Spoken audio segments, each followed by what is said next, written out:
Alright guys, so this is going to be a little video on how to write an absolute value equation that models a situation where we're given both solutions to it. So for this problem, we're going to be working through the problem that says write an absolute value equation that has solutions at 10 and 20.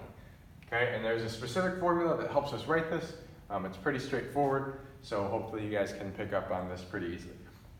So the formula itself is going to be the absolute value of x minus the midpoint. All of that's in an absolute value. If you forgot what the midpoint is the halfway point between the two lines. And if you're not sure necessarily how to find it, you just add up the sum of the two solutions and divide it by 2. It's just an average. So it's x, the absolute value of x minus the midpoint equals the range or the distance between the two solutions divided by 2. Okay, so it's just a pretty straightforward equation. I would copy this down if I were you. All right, so let's just write the formula for this equation, and then we can talk through why it is the way it is. So I know that I need to have x minus the midpoint, or the sum of the two solutions divided by 2. So to find the midpoint, it should be easy with 10 and 20. Halfway between 10 and 20 is just 15. If you wanted to do it this way, you do the sum of solutions. 10 plus 20 equals 30. 30 divided by 2 is 15. You get the same answer. So you have x minus 15. As we'll learn today, this minus 15 is actually a rightward shift over 15. So we'll come back to that. And then I know that this is going to be equal to the range, which is basically the distance between the 2 points divided by 2. So the distance between 10 and 20 is obviously just 10. And I'm going to divide that by 2, so 10 divided by 2 is 5. So my equation that would have solutions at 10 and 20 would be x minus 15 equals 5, or the absolute value of x minus 15 equals 5.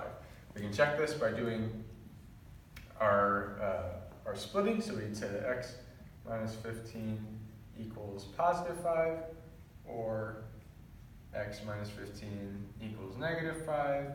If we add 15 to both sides for both problems, we get x equals 20, or x equals 10, which are the answers that we want. We have 20 and 10. Those are our two solutions that we want.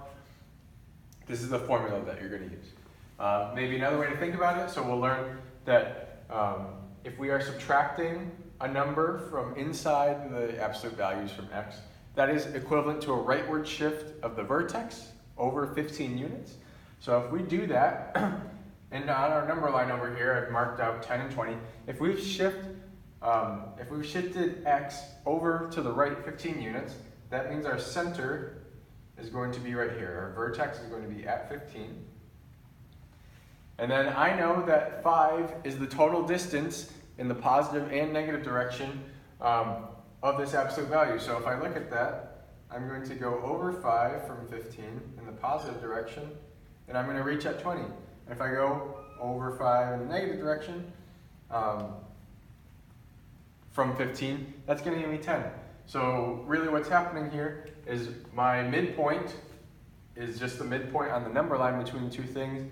And then over here is the directions that is the distance that I'm going off in each direction.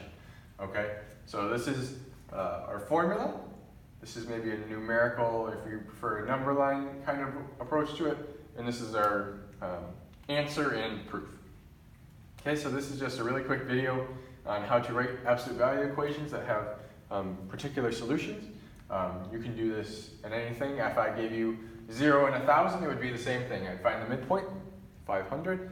I'd find the range, which is also range over 2, which is also 500, and that would be just as easy to do. So as long as you're given the two solution points, you should be able to use this formula fairly easily for any problem.